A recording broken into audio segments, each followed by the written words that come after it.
লা লা লা লা লা লা লা। নমস্কার বন্ধুরা, রান্নার ইচ্ছেতে আপনাদের স্বাগত।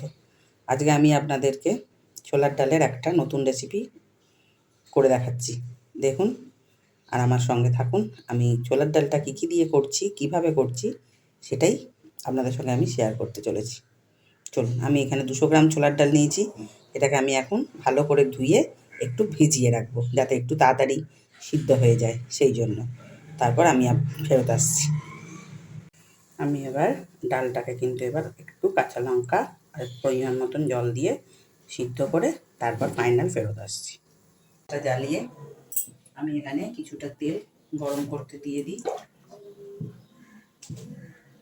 এই দেখুন, বাটিতে একটু জল নিয়েছি, তার মধ্যে আমি ডালেতে যে কাঁচা লঙ্কা দিয়েছিলাম সিদ্ধ হয়ে গেছে, সেটা আমি এই বাটির মধ্যে একটু চটকে নিয়েছি। আমার এই কাঠের চামচে 1 চামচ হলুদ ওই জলেতে আমি গুলে রাখছি আর কি। এই কম 1 চামচ জিরে গুঁড়ো আর সামান্য একটু লঙ্কার গুঁড়ো, ঝাল লঙ্কার গুঁড়ো সামান্য, তার সঙ্গে কিছুটা আদা বাটা। আদা বাটাটাও আমি কিন্তু এই জলেতেই গুলে রাখছি। আমি আমার হাতের আন্দাজেই দিলাম, এটা আমার বড় চামচের 1 চামচ আদা বাটা। এই দেখুন, এবার দেখুন তেলটা গরম হয়ে গেছে। এবার ওই তেলে আমি কিছুটা নারকেল আমি কুচিয়ে রেখেছিলাম, সেটা একটু ভেজে নেব, জাস্ট একটু হালকা ভেজে নেব। ছোলার ডাল হওয়া মানে কিন্তু নারকেলহীন ছাড়া ছোলার ডাল বেমানান। আমি কিন্তু সেই একদমই আমার ঠাকুমার হাতে খেয়েছিলাম, সেই নারকেলের সেই ছোলার ডাল, সেই স্বাদ আমি আনার চেষ্টা করছি। দেখুন আপনারাও ঠিক ওইভাবেই করবেন, আমার তো আশা করি মনে হয় ভালো হবে। দেখুন নারকেলগুলো আমার ভাজা হয়ে গেছে। নারকেলগুলো আমি ভেজে তুলে নিয়েছি। ওই তেলেতেই আমি 2টো তেজপাতাগুলো কিন্তু একটু ছিঁড়ে দেবেন, আর 2টো শুকনো লঙ্কা আমি একটু কেটে দিয়ে দিই। তার সঙ্গেই সামান্য জিরে, সাদা জিরে ফোড়ন দিলাম। এই ফোড়নের ভাজাটা যখন হয়ে যাবে, তখনই সঙ্গে সঙ্গে এখানে আমি আন্দাজ মতন এখানে হিংটাও আমি দিয়ে দেবো।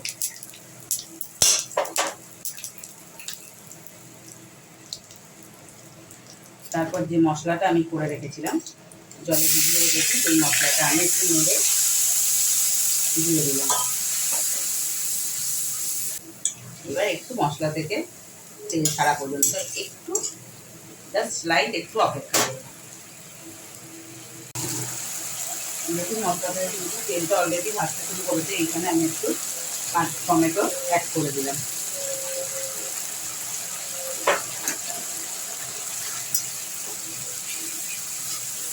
এবার আমি এখানে একটু সামান্য জল দিয়ে টমেটোটা গলা পর্যন্ত একটু অপেক্ষা করব। তারপর কিন্তু এখানে পরিমাণ মতো নুন দিয়ে দেবেন। আমি কিন্তু ডালটা সিদ্ধর সময় কোনো নুন টুন কিছুই দিইনি।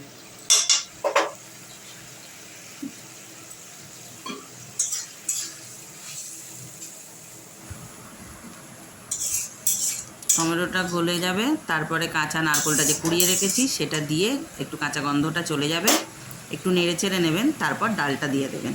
ওটা আমি দেখাতে ভুলে গেছি। আমি প্রেসার কুকারটা ধুয়ে সামান্য ছোটো বাটির হাফ বাটি মতন জল আমি দিলাম। ওই জন্য একটু দেখছেন পাতলা হয়েছে, কেন সমস্ত মশলাগুলো একটু ছোলার ডালের সঙ্গে তো ফুটবে, সেই জন্য। নুন মিষ্টিটা অতি অবশ্যই এই সময় চেক করে নেবেন।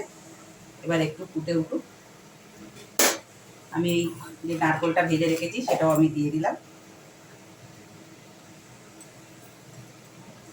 কেন যে পুরনো নারকেল পছন্দ করে তারও মন জয় হলো, যে কুচনো পছন্দ করে তারও মন জয় হলো। দেখুন একটা রান্নাতেই কিন্তু সব মানুষেরই মন কাড়া যায়, যদি সবার কথা মাথায় রেখে এইভাবে একটু করেন।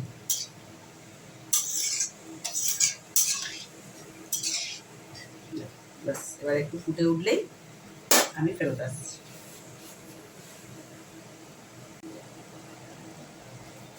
দেখুন ছোলার ডাল আমার ফুটে গেছে, একদমই রেডি হয়ে গেছে। এবার নামানোর আগে আমি সামান্য একটু গরম মশলা